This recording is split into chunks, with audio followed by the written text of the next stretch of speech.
Okay, let's get into it. We are strapping in for the ultimate gear check of the elite esports world today.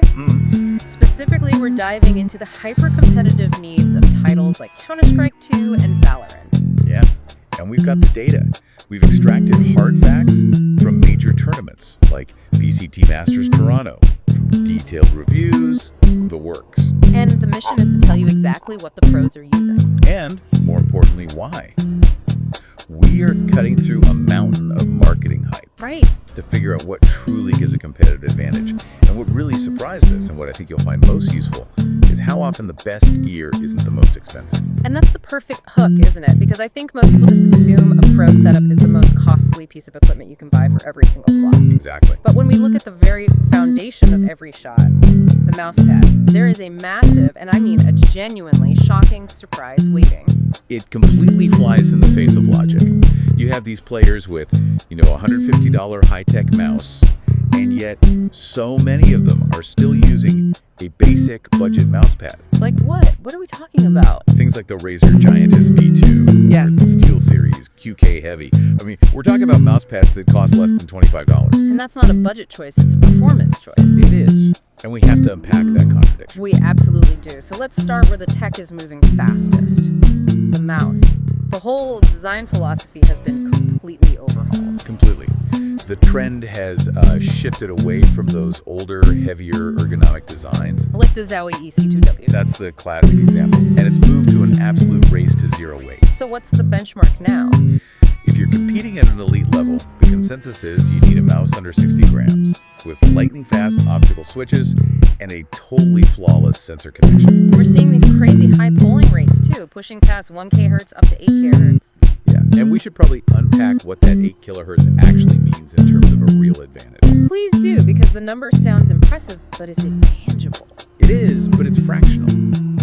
So your standard mouse reports its position to the computer 1,000 times a second. That's 1 kilohertz. Okay. An 8 kilohertz mouse does it 8,000 times a second. So it's just that much more data, that much smoother. Exactly. It lowers the input latency, the delay between you moving your hand and it showing up on screen. We're talking milliseconds, or even fractions of a millisecond. And at the highest level, that's everything. It's the difference between winning and losing a duel. It's the pursuit of zero resistance.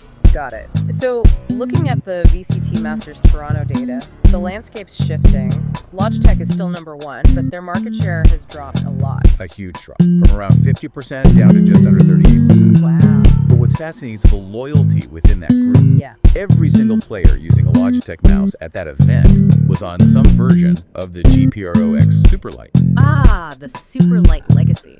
Which brings us to their new flagship, the GPX2. Right. And this thing is just packed with tech at 60 grams, so it's still ultralight. But it has their new Hero 2 sensor, which goes up to a frankly ridiculous 44,000 DPI. And it uses their Light Force hybrid switches. Okay, let's stop right there. 44,000 DPI. Are any pros actually using the settings that high? Absolutely. And this is where we have to separate marketing from reality. Right. Almost all serious pros play on extremely low DPI. We're talking 400 or 800. They need a huge physical range of motion for that fine precision. So the 44K number is just a spec. It shows the quality of the sensor. Exactly. The real advantages are the flawless tracking and the lightweight build. And it seems like not all their new variants are hitting the mark with pros. That's right. Logitech released a few updates, but our source material suggested their ergonomic version, the Superlight Dex, might be a, quote, Superlight dud for the pro scene. Why is that? The pros have built years of muscle memory on that classic symmetrical shape of the original. They just don't want to change it. And while Logitech is refining, Razer is the one really gaining ground. Oh, Razer's putting on immense pressure. First, you've got the Viper V3 Pro. Okay. It's even lighter than the GPX2. Comes in at 54, 55 grams. It's got that 8 kilohertz polling rate, Gen 3 optical switches. Yeah.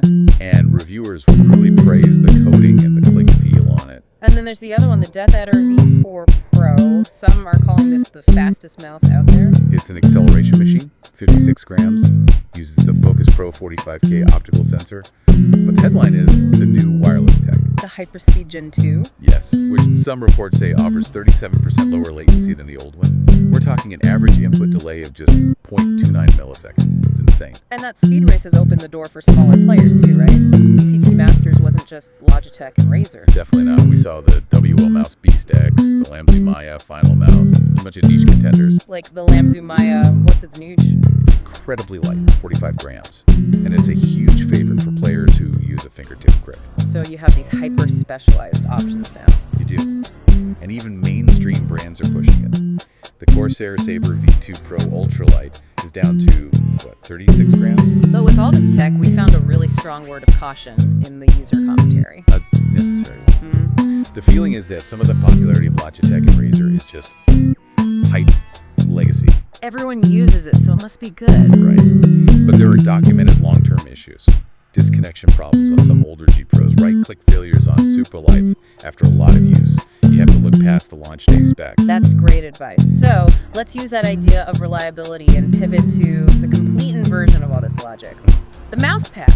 The mouse is chasing pure speed. The mouse pad follows suit. You would think so, but it's the complete opposite. And this is, I think, the most critical insight for anyone listening. Okay. You'd expect them to use these slick, hard speed pads. But the data shows over 70% of pros are on control-oriented cloth pads. So they're prioritizing control, stopping power. Above everything else. But why? If you have an ultralight mouse that moves with no effort, why would you deliberately slow it down? It's the difference between a fast engine and good brakes. A Formula One car is useless without the tires and brakes to handle that speed. I like that analogy. A control pad gives you that friction you need for precision. It stops you from overshooting a target and lets you make those tiny micro adjustments that win fights. And this is where those budget pads we mentioned are still king for some players. Is it just superstition sticking with an old cheap pad? It's not superstition, it's an investment. It's thousands of hours of muscle memory on that one specific surface. Right. For them, the tiny tech upgrade from a new pad isn't worth the risk of messing up that deeply ingrained stability. Consistency beats a marginal gain. That is fascinating. But when a pro does decide to upgrade, to invest in a premium pad, there's one parameter. Oh yeah, it's Artisan. The Japanese brand that basically sets the standard. And the model is the Ninja FX0. The undisputed number one. Over 10% of pros we track use it. That's 64 CS2 pros alone. It's a premium control pad, and it's known for two things: incredible consistency and high resistance to humidity and sweat. Which is huge on a hot tournament stage. It's vital. And they also do something really interesting with their pads, which is customizable firmness. I saw that. Mid, soft, X-soft. Why does the foam underneath the cloth matter so much? Think of it like tuning your car's suspension. X-Soft is the softest. It has more cushion. Your mouse sinks into it a tiny bit when you apply pressure. Okay. And that increases the surface contact, which means more friction, more stopping power. It's pure control. And mid is the opposite. Right. It's thinner, harder, less sink, less friction, which means the mouse glides faster. It prioritizes speed. So you can tune the same pad for your style. But what if you want that fast glide for tracking, but still need to hit those sharp flicks? Then you're probably looking at the Artisan Heat. It's what they call a fast or a hybrid pad. And what's the feel there? It has incredibly low static friction. That's the effort it takes to get the mouse moving, so your initial movements feel totally effortless. But it still has enough kinetic friction to give you reliable stopping power for a big flick shot. Got it. So beyond Artisan, what are the big Western control pads that are still popular with pros? The ZO-Way GSR is a classic, a workhorse. It's known for very high surface friction. It's made to help you rein in those big, aggressive mouse swipes. And they've been updating it, right, to deal with some of the old weaknesses of control pads. Exactly. The new GSR SE versions, the Rouge 2 and the Blue 2, they feature humidity resistance and something they call comfort glide to get a smoother feel while keeping that control. And if you want to fine-tune that control without importing from Japan, The Lethal Gaming Gear Saturn Pro is a great option. It's a medium control pad, but its big innovation is a customizable base. so you can pick your firmness level. You can. Firm, soft, or X-soft. It lets you dial in that exact balance of speed versus stopping power that you're looking for. All right, let's round out this hardware tour with the supporting gear. Keyboards. Is that same chase for milliseconds happening there? Absolutely. And it's led to a major tech shift. Yeah. The Hall effect keyboard revolution. Right. And the consensus among pros especially on a keyboard like CS2. So why the jump from mechanical switches? They've been the standard forever. What is a Hall effect keyboard actually doing differently? It all comes down to how the key press is registered. A mechanical switch has physical metal contacts that have to touch. A Hall effect switch uses magnetism. You press the key, a magnet moves past the sensor, and it registers the input. There's no physical contact, no debounce delay. And that translates into an advantage for movement? A huge one, because of a feature called rapid trigger. Okay, break that down. In CS2, precise counter strafing is everything. You stop, you shoot, you move the other way instantly. With Hall effect and rapid trigger, the key activates the instant you press it, and crucially, deactivates the instant you lift your finger. Ah, so you can stop on a dime. Your movement is way more responsive. Infinitely more responsive. It's a massive edge in those tight movement duels. And what's the market leader for that? The Wooting 88G is kind of seen as the fastest one available. But the great news here is that the tech has become really accessible, really fast. You can find Hall effect keyboards for under $50 now. Next up, monitor. It seems like one brand has an absolute monopoly here, even with all the new screen tech coming out. We're talking about Zowie. And yeah, it's something like 90% of pros use their monitors. Wow.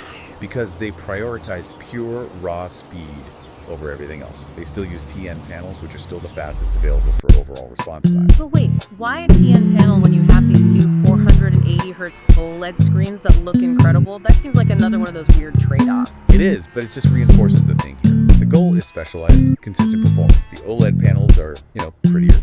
But the Zowie monitors combine that TN speed with their own tech, DYAC. Dynamic accuracy, what is that? It's basically a backlight strobe that cuts down on motion blur way more effectively than any software can. So for pure high-speed CS2 performance, when you're whipping your mouse around, the pros still feel that Zowie is unbeatable for clarity. Okay, last thing, a quick note on audio. Are pros using some kind of exotic, super expensive headphones? Not really exotic, but they are focused on comfort and soundstage.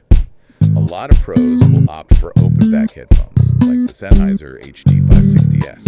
And why open back? They're just more comfortable for long sessions, they don't get as hot, and they typically give you a wider, more natural soundstage, which can help with directional audio cues. But it's not as critical as the mouse or keyboard. No, I think you have to temper expectations. The sources make it clear that for just hearing game sounds, most standard gamer headsets are already more than good enough.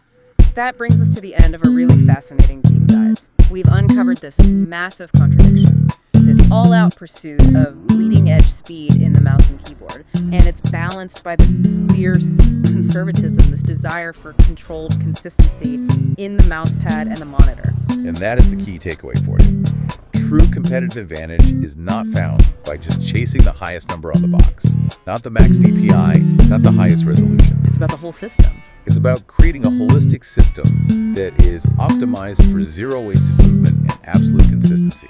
You have the low resistance from the ultralight mouse, but it's deliberately countered and stable is by the high control friction of a slow, predictable pad. It's all about stabilizing the shot. It's the ultimate lesson in eliminating variables. So here's a final provocative thought for you to chew on. We've seen that elite performance in esports often means sticking to a comfortable, controlled setup for years. Sometimes choosing muscle memory on a cheap old mouse pad over objectively better technology, all to avoid disrupting consistency. If the pursuit of elite performance demands leaving foundational elements untouched for the sake of muscle memory, what crucial foundational elements in your professional life or even your personal routines are you constantly tweaking that might be better left alone for the sake of consistent, reliable, high-level performance? Think about it. Until next time.